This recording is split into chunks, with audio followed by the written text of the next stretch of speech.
Hello everyone, एक बार फिर से स्वागत है आपका इस थीटा एकेडमी पर, जहाँ पर हम जनरल साइंस के कुछ इंपॉर्टेंट क्वेश्चन जो है वो डिस्कस करेंगे। यहाँ पे कुछ ऐसे क्वेश्चन देखने को मिलेंगे आपको जो साइंस में आपके जितने भी कॉम्पिटिटिव एग्जाम्स हैं उनमें देखने को मिलेंगे, और उनके कॉन्सेप्ट समझेंगे हम कि क्या है क्या नहीं है। अब आपको जो है क्वेश्चंस रटने की ज़रूरत नहीं है बिल्कुल भी, उनके पीछे के कॉन्सेप्ट्स को हम समझेंगे। ऐसा नहीं कि कोई क्वेश्चन देखा और उसका आंसर जो है याद कर लिया, नहीं, वो क्यों है कैसे आया वो भी आज हम समझेंगे। ये क्वेश्चन सीरीज है जिसमें आप कंटिन्यू जो है यहाँ पे बेहतरीन क्वेश्चन देखने को मिलेंगे आपको। 20 क्वेश्चंस जब भी अपना लेक्चर होगा 20 क्वेश्चंस देखने को मिलेंगे आपको, वो देखते हैं।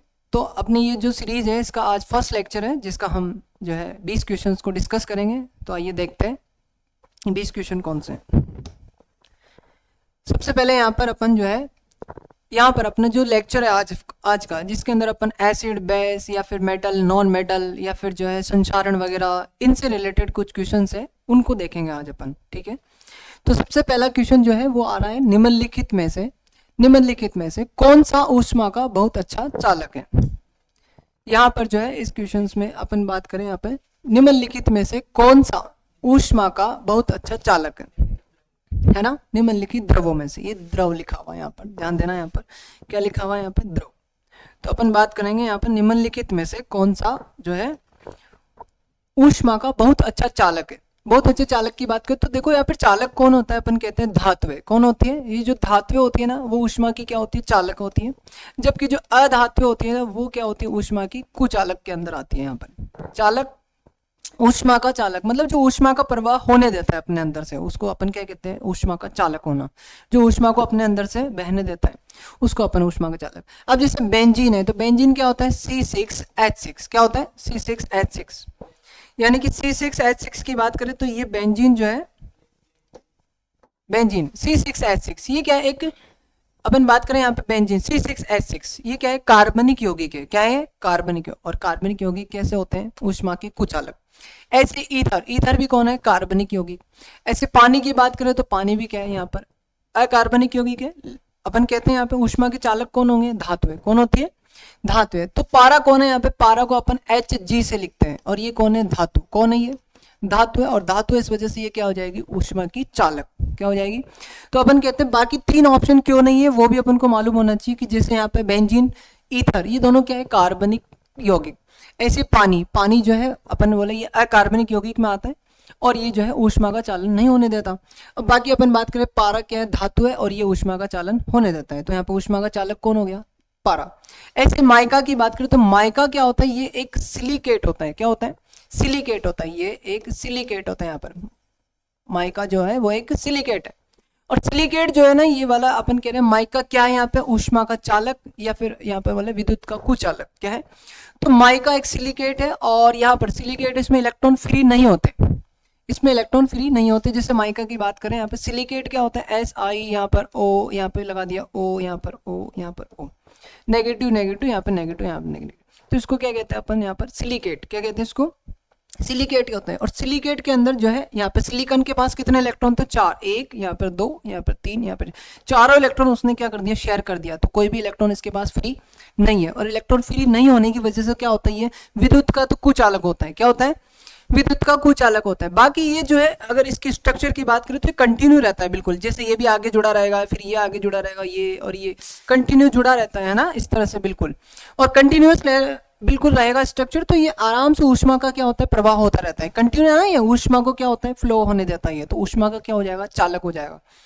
विद्युत का कुचालक है ये। और यहाँ पर अपन बात करें ऊष्मा का क्या है, ये चालक है। ऊष्मा का चालक क्यों है, क्योंकि ये जो है ऊष्मा को बहने देता है, क्योंकि इसकी स्ट्रक्चर कैसे होती है, बिल्कुल ऐसे।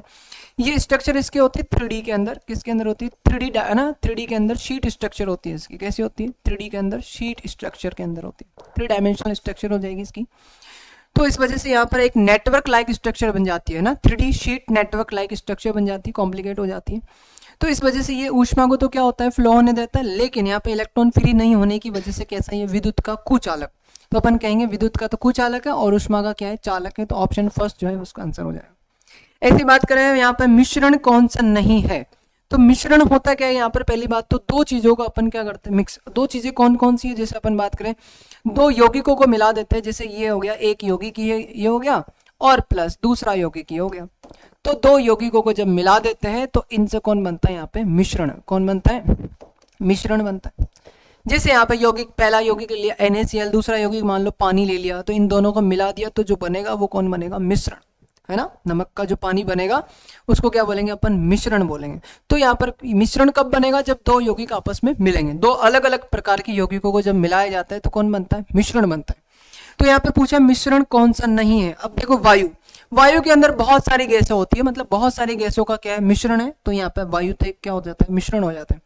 गैसोलीन ये भी क्या होता है मिश्रण होता है। LPG इसके अंदर भी क्या होती है गैस होती है अलग अलग, तो यहाँ पे LPG भी क्या हो जाएगी यहाँ पे मिश्रण हो जाएगा। लेकिन आशुद्ध जल का मतलब होता है शुद्ध जल, शुद्ध जल मतलब केवल H2O ही रहेगा और कोई दूसरा नहीं है। तो यहाँ पे अशुद्ध जल क्या हो गया मिश्रण का उदाहरण नहीं होगा। अशुद्ध जल का मतलब है शुद्ध जल, और शुद्ध जल कौन है H2O। तो H2O मतलब एक ही तो यौगिक है ना यहाँ पे, दूसरा तो कोई यौगिक है ही नहीं, और दूसरा यौगिक नहीं है तो ये क्या है मिश्रण का उदाहरण नहीं माना जाएगा। ये अपने 3 क्वेश्चन हुए। ऐसे अपन नेक्स्ट देखते हैं। अब यहाँ पे पूछा है निम्नलिखित धातुओं में से कौन सा सामान्य ताप पर द्रव है। सामान्य ताप का मतलब हो गया रूम टेम्परेचर, कौन सा टेम्परेचर रूम टेम्परेचर। तो यहाँ पर पूछा है रूम टेम्परेचर, रूम टेम्परेचर पर कौन सा जो है वो द्रव है धातु है। धातु की बात करते हो सामान्यतः अधिकतर धातु है रूम टेम्परेचर पर, यानी कि कमरे के ताप पर कैसी होती है धातुएं।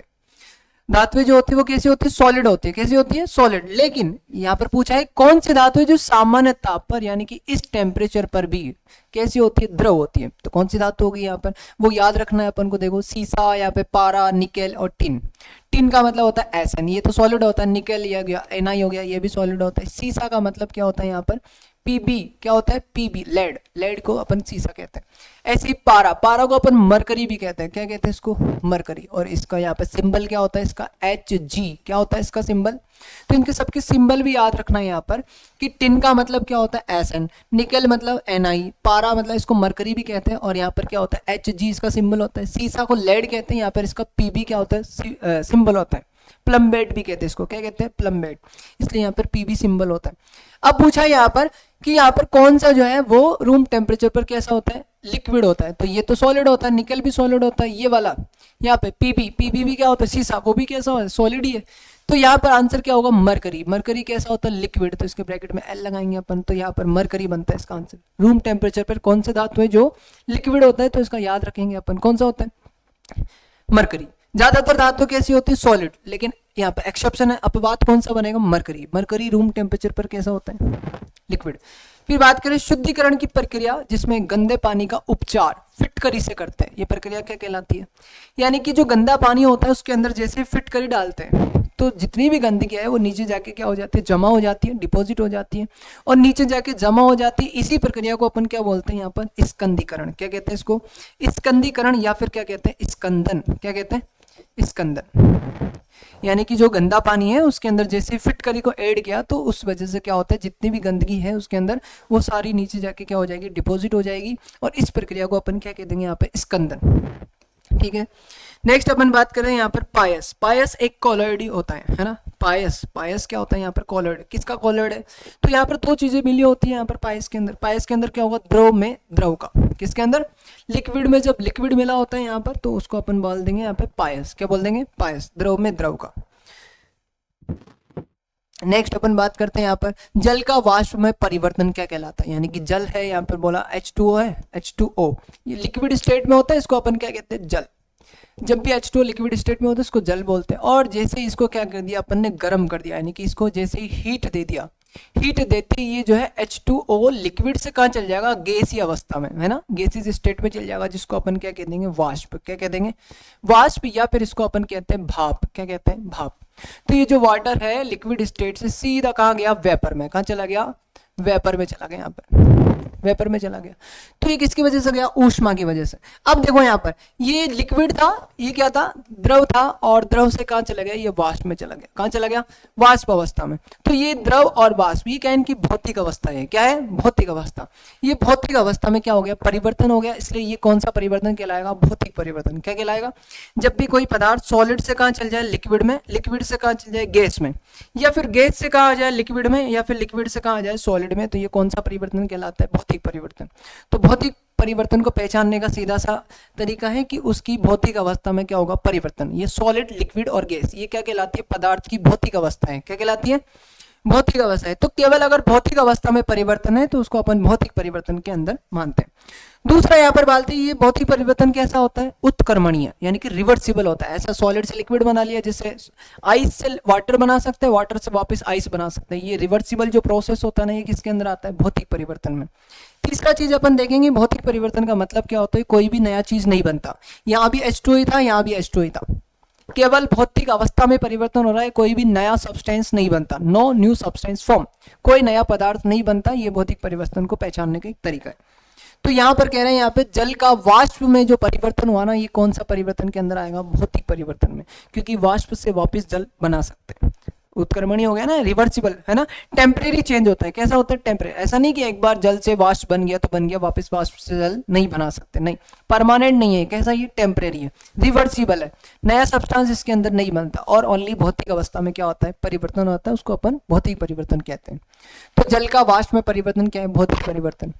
नेक्स्ट अपन बात करें, जंग लगने पर लोहे का भार जो है वो क्या होता है? घटता है कि बढ़ता है? तो देखो, जंग जो है पता होना चाहिए यहाँ पे Fe जब जो है ना ऑक्सीजन यानी कि वायु और साथ में कौन होता है? जल, इन दोनों के संपर्क में आता है ना, तब जाके उस पर क्या लगता है? जंग की प्रक्रिया शुरू हो जाती है। जैसे Fe इन दोनों के कांटेक्ट में आएगा, जब भी उस पर जो है जंग की प्रक्रिया शुरू हो जाएगी।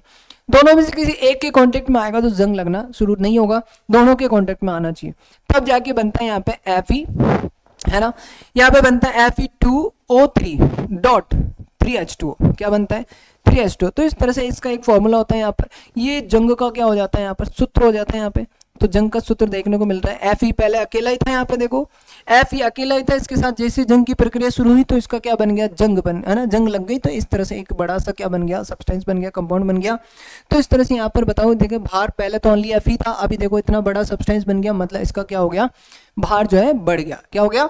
बढ़ गया। तो यहाँ पर बोलेंगे अपन, जंग लगने पर लोहे का भार जो है वो बढ़ जाता है। ठीक है, कैसे बढ़ा? अपन ने देखा यहाँ पे Fe जब ऑक्सीजन और पानी कह दो, वाष्प कह दो, इनके है ना, नमी कह दो, इनके जब संपर्क में आते हैं तो उस पर जंग की प्रक्रिया शुरू हो जाती है यहाँ पर। तो ये जंग, इसका क्या है? सामान्य नाम। इसका रासायनिक नाम की बात करें तो यहाँ पे हाइड्रेट ऑफ फेरिक ऑक्साइड, क्या कहलाएगा? Hydrate of ferric oxide. ठीक है, नेक्स्ट अपन इसको अपन बैलेंस कर सकते हैं। नेक्स्ट अपन बात करें, चूने का पानी किसके द्वारा दूधिया हो जाता है? तो देखो, चूने का पानी क्या होता है? यहाँ पर कैल्शियम हाइड्रोक्साइड को अपन क्या कहते हैं? चूने का पानी, है ना। कैल्शियम हाइड्रोक्साइड को चूने का पानी, इसको बुझा हुआ चूना भी कहते हैं। क्या कहते हैं इसको? बुझा हुआ चूना भी कहते हैं। जब इसके अंदर अपन CO2 गैस को पास करते हैं, कौन सी गैस को पास करते हैं? CO2 गैस को पास करते हैं, तो यहाँ पर बनता है कैल्शियम कार्बोनेट। क्या बनता है? कैल्शियम का, है ना, कैल्शियम कार्बोनेट, और प्लस क्या बनता है यहाँ पे? जल। तो इस कैल्शियम कार्बोनेट, इसकी वजह से कैल्शियम कार्बोनेट जो कि क्या होता है? सॉलिड होता है, मतलब नीचे जाके सेटल डाउन हो जाता है ना, नीचे जाके इनसॉल्युबल होता है। इनसॉल्युबल है मतलब अघुलनशील, अघुलनशील है तो विलयन में नीचे जाके बैठ जाएगा, और इसी की वजह से, है ना, वो सॉल्युबल होता है यानी कि विलयन में घुलनशील होता है, और इसी की वजह से यहाँ पर ये इसका कलर कैसा हो जाता है? यहाँ पर दूधिया कलर हो जाता है। कैसा हो जाता है? दूधिया। तो यहाँ पे बोला चूने का पानी दूधिया किसकी वजह से होता है? CO2 की वजह से। किसकी वजह से? क्योंकि CO2 जैसे ही चूने के पानी में पास करते हैं, कैल्शियम कार्बोनेट बनता है, और साथ में क्या बनेगा? जल बनेगा। तो कैल्शियम कार्बोनेट की वजह से कैसा होता है? ये दूधिया। ऐसे बोला, एक कार की जो बैटरी है ना, इसमें प्रयुक्त विद्युत अपघट्य कौन होता है? विद्युत अपघट्य मतलब जो विद्युत की उपस्थिति में क्या हो जाता है? अपघटित हो जाता है, मतलब टूट जाता है, उसको क्या कहते हैं अपन? विद्युत अपघट्य। तो विद्युत अपघट्य के रूप में एक कार की बैटरी में किसको यूज किया जाता है? तो वो है कौन सा? Sulphuric acid. कौन सा है? सल्फ्यूरिक एसिड, यानी कि H2SO4। कौन सा? H2SO4। तो इसको अपन सल्फ्यूरिक एसिड कहते हैं, और ये कार की बैटरी में जो है सबसे ज्यादा यूज होने वाला कौन सा है? विद्युत अपघट्य होता है यहाँ पर। नेक्स्ट अपन बात करते हैं यहाँ पर कि भौतिक परिवर्तन का उदाहरण है। यहाँ पर भौतिक परिवर्तन कौन सा है? तो अभी बताएं, यहाँ पे भौतिक परिवर्तन का मतलब कोई नया पदार्थ नहीं बनेगा, रिवर्सिबल होता है, उसके अलावा भौतिक अवस्था में परिवर्तन होगा। तो ये देखते हैं अपन, तो हवा में चांदी के बर्तनों का काला होना, ये तो क्या है? एक रासायनिक अभिक्रिया हो जाएगी। चांदी जैसे कि Ag होता है ना, ये जब हवा के संपर्क में आता है तो ये सल्फर से रिएक्ट करता है, सल्फर से रिएक्ट करके ये बनाता है Ag2S। क्या होता है? Ag2S, यानी कि इसको कहते हैं, है ना, सिल्वर सल्फाइड। कौन बनता है? ये सिल्वर सल्फाइड बन गया। और ये सिल्वर सल्फाइड जो होता है ना, ये कैसा होता है? ब्लैक होता है। कैसा होता है?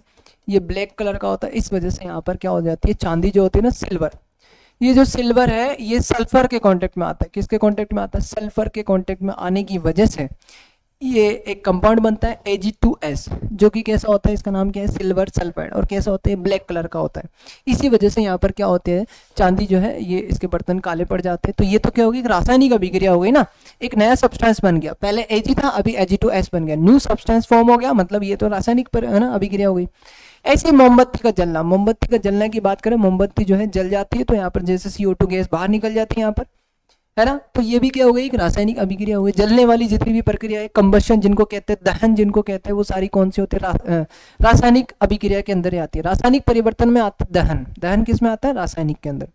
ऐसे दूध से दही बनना, तो दूध से एक बार दही बन गया, नया चीज बन गया ना, नया चीज जब भी बनता है तो इसका मतलब वो कौन है, रासायनिक परिवर्तन के अंदर आता है। दही से वापस दूध भी नहीं बना सकते, मतलब ये कैसा हो गया, इरिवर्सिबल, मतलब अनुत्क्रमणीय। कैसा होता है, तो ज्यादातर रासायनिक परिवर्तन कैसे होता है, इरिवर्सिबल होता है ना, यानी कि वापस वैसा का वैसा चीज नहीं बना सकते।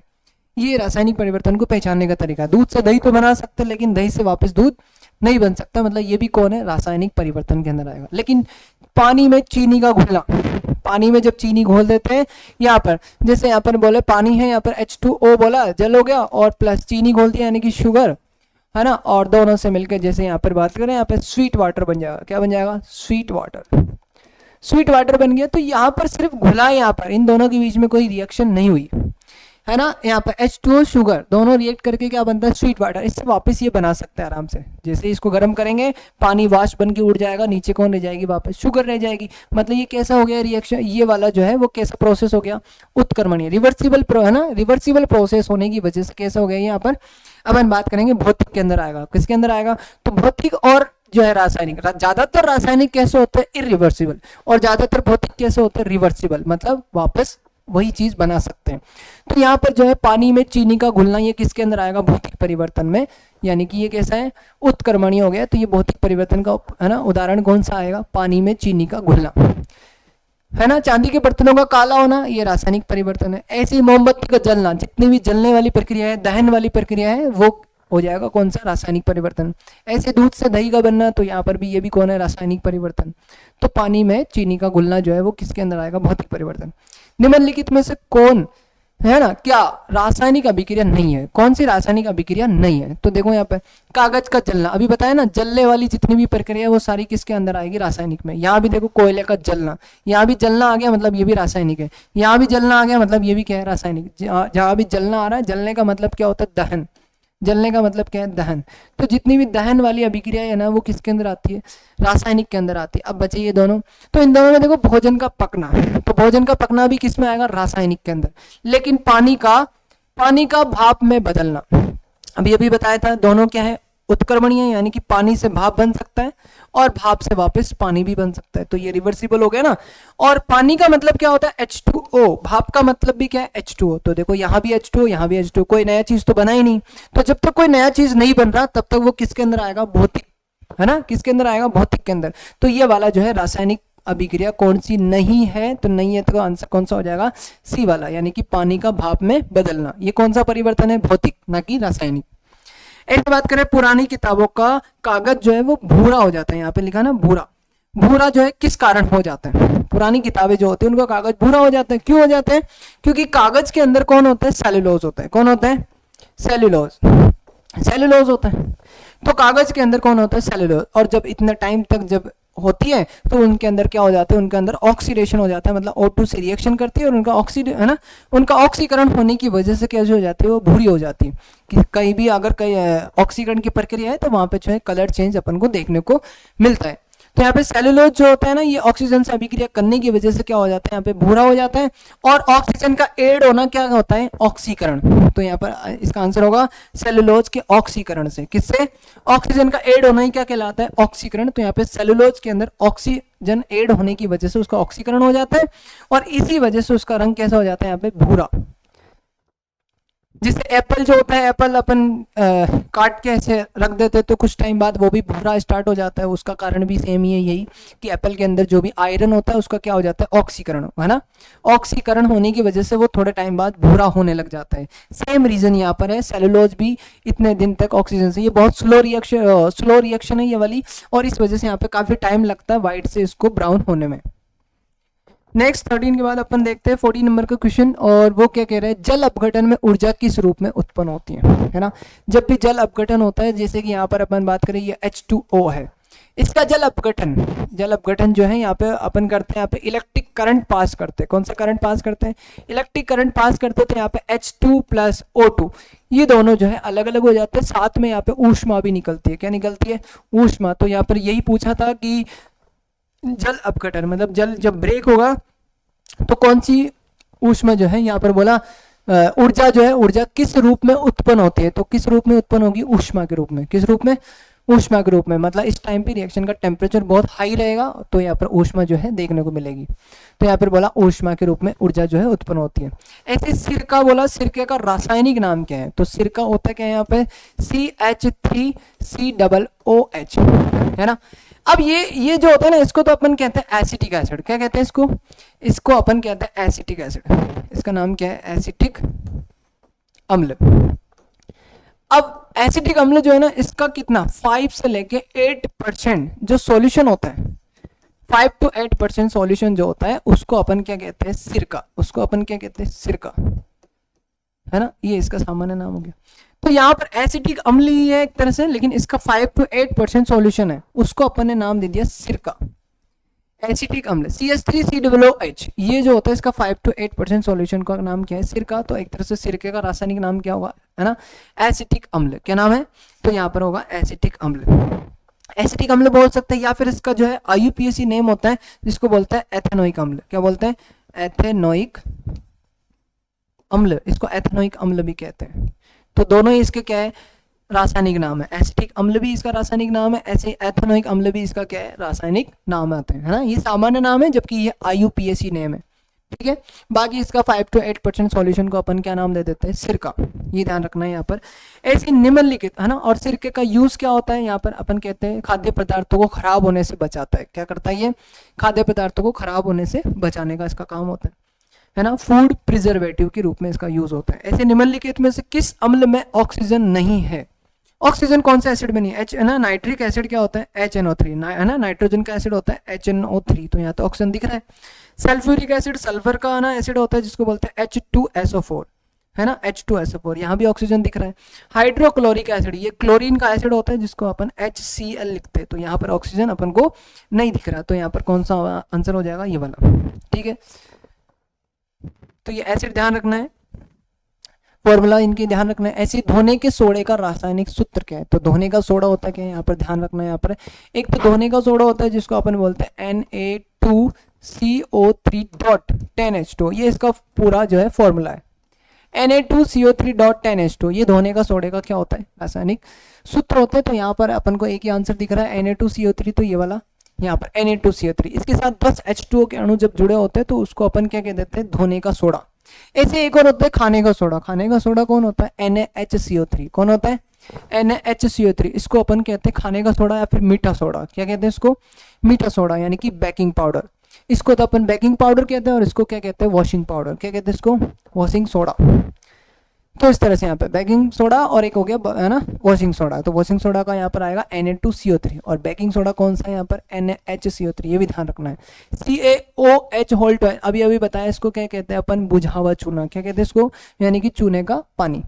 ऐसे यहाँ पर NaOH को, अब इसको कास्टिक सोडा कहते हैं। क्या कहते हैं इसको, इसको कास्टिक सोडा कहते हैं। इसको धावन सोडा, है ना, धावन सोडा या फिर वॉशिंग सोडा। इसको क्या कहते हैं अपन, बेकिंग सोडा। क्या कहते हैं, तो तीनों जो है याद रखना है अपन को, caustic soda, washing soda, baking soda, और इसको क्या कहते हैं, चूने का पानी।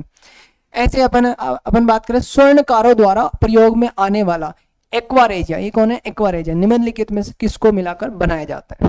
तो देखो ये जो एक्वारेजिया होता है, एक्वारेजिया, इस एक्वारेजिया की बात करें तो एक्वारेजिया जो होता है ना, ये यूज करते कौन, ये जो स्वर्णकार होता है ना वो यूज करता है। ये होता क्या है, ये फ्रेशली प्रिपेयर्ड होता है, और किस किस से बना होता है, ये HNO3 प्लस, है ना, HNO3 और HCl इन दोनों से मिलकर बना होता है। अब दोनों ही कैसे होते हैं, सांद्र, ये भी कैसा होता है, सांद्र, और ये वाला भी कैसा लेते हैं अपन, सांद्र।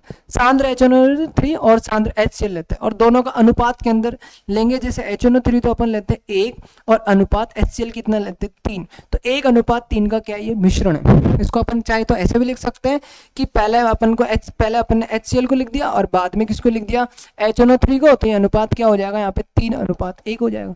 तो ऐसे याद नहीं रखना कि 1:3 ही होगा, नहीं, वो एसिड के रेस्पेक्ट में होगा। किसके रेस्पेक्ट में होगा, एसिड के रेस्पेक्ट में। कि HNO3 है तो उसका एक मॉलिक्यूल लेंगे, HCl का कितना मॉलिक्यूल लेंगे, 3। अगर HCl को बाद में लिखा है तो 3 बाद में लिखेंगे, और HCl को पहले लिख दिया तो 3 पहले लिख देंगे।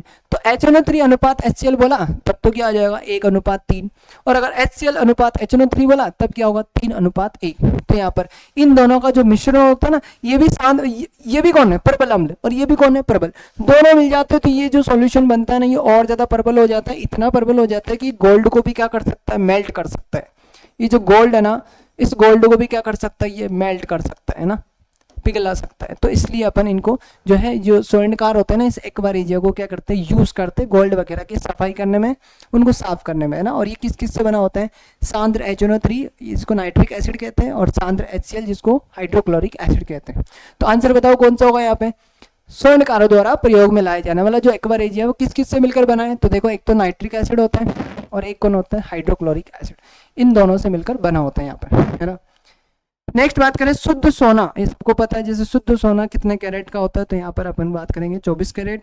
और ये क्वेश्चन फिर से जैसे आ गया यहाँ पे, सामान्य ताप पर कौन सा द्रव है, कौन सा, तो देखो ये क्वेश्चन वापस रिपीट हुआ है कई बार, कई क्वेश्चन में पूछा गया है, तो इस वजह से इसको ध्यान रखना। यहाँ पे सामान्य ताप पर कौन सा धातु जो है, कौन सा धातु जो है सामान्य ताप पर द्रव है, तो कौन सा हो जाएगा यहाँ पर, अभी बात करें अपन पारा, कौन सा हो जाएगा, पारा, जिसको क्या कहते हैं अपन, मरकरी भी कहते हैं, और इसका अपन को प्रतीक याद रखना है Hg, ठीक है।